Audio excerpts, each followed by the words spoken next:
بسم اللہ الرحمن الرحیم۔ یہ حضرت لوط علیہ السلام کا شہر صدوم ہے جو ملک شام میں صوبہ حمص کا ایک مشہور شہر ہے۔ حضرت لوط علیہ السلام بن حران بن طارق یہ حضرت ابراہیم علیہ السلام کے بھتیجے ہیں۔ یہ لوگ عراق میں شہر حابل کے باشندہ تھے۔ پھر حضرت ابراہیم علیہ السلام وہاں سے ہجرت کر کے فلسطین تشریف لے گئے اور حضرت لوط علیہ السلام ملک شام کے ایک شہر اردن میں مقیم ہو گئے اور اللہ تعالیٰ نے آپ کو نبوت عطا فرما کر صدوم والوں کی ہدایت کے لیے بھیج دیا۔ شہر صدوم کی بستیاں بہت آباد اور نہایت سبز و شاداب تھیں اور وہاں طرح طرح کے اناج اور قسم قسم کے پھل اور میوے باکثرت پیدا ہوتے تھے۔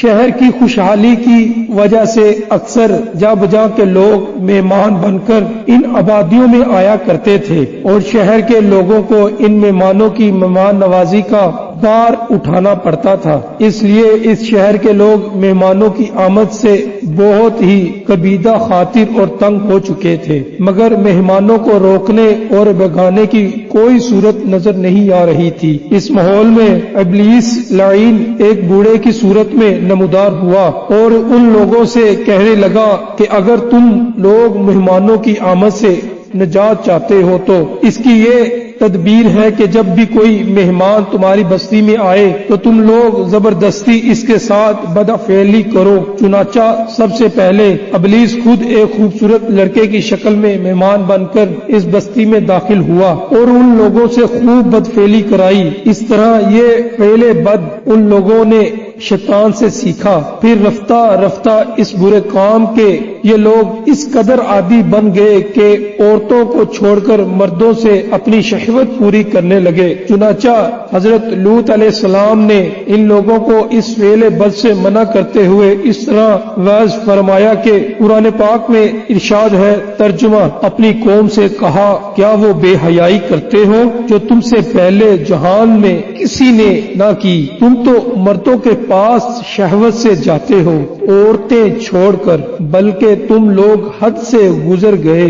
حضرت لوط علیہ السلام کے اس اصلاحی مصلحانہ وعظ کو سن کر ان کی قوم نے نہایت بے باکی اور انتہائی بے حیائی کے ساتھ کیا کہا، اس کو قرآن کی زبان سے سنیے۔ ترجمہ، اور اس کی قوم کا کچھ جواب نہ تھا مگر یہی کہنا کہ ان کو اپنی بستی سے نکال دو، یہ لوگ تو پاکیزگی چاہتے ہیں۔ جب قوم لوط کی سرکشی اور بدفعلی قابل ہدایت نہ رہی تو اللہ تعالیٰ کا عذاب آ گیا۔ چنانچہ حضرت جبرائیل علیہ السلام چند فرشتوں کے ہمراہ آسمان سے اتر پڑے۔ پھر یہ فرشتے مہمان بن کر حضرت لوط علیہ السلام کے پاس پہنچے اور یہ سب فرشتے بہت ہی حسین اور خوبصورت لڑکوں کی شکل میں تھے۔ ان مہمانوں کے حسن و جمال کو دیکھ کر اور قوم کی بدکاری کا خیال کر کے حضرت لوط علیہ السلام بہت فکر مند ہوئے۔ تھوڑی دیر بعد قوم کے بدفعلوں نے حضرت لوط علیہ السلام کے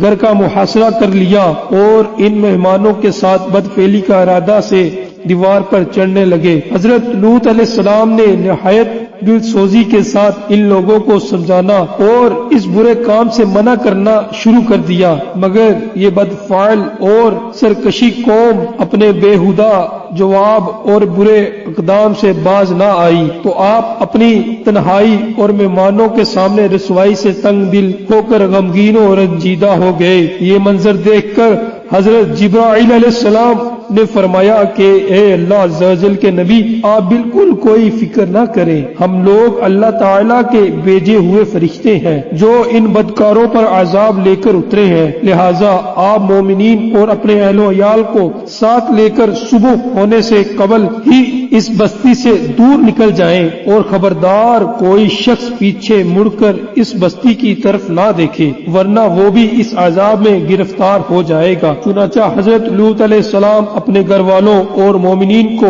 ہمراہ لے کر بستی سے باہر نکل گئے۔ پھر حضرت جبرائیل علیہ السلام اس شہر کی 5 بستیوں کو اپنے پروں پر اٹھا کر آسمان کی طرف بلند ہوئے اور کچھ اوپر جا کر ان بستیوں کو الٹ دیا اور یہ آبادیاں زمین پر گر کر چکنا چور ہو کر زمین پر بکھر گئیں، پھر کنکر کے پتھروں کا مینا برسا اور اس زور سے سنگ باری ہوئی کہ قوم لوط کے تمام لوگ مر گئے اور ان کی لاشیں بھی ٹکڑے ٹکڑے ہو کر بکھر گئیں۔ عین اس وقت جبکہ یہ شہر الٹ پلٹ ہو رہا تھا، حضرت لوط علیہ السلام کی ایک بیوی جس کا نام وعلا تھا، جو در حقیقت منافقہ تھی اور قوم کے بدکاروں سے محبت رکھتی تھی، اس نے پیچھے مڑ کر دیکھ لیا اور یہ کہا کہ ہائے رے میری قوم، یہ کہہ کر کھڑی ہو گئی۔ پھر عذاب الہی کا ایک پتھر اس کے اوپر بھی گر پڑا اور وہ بھی ہلاک ہو گئی۔ چنانچہ قرآن مجید میں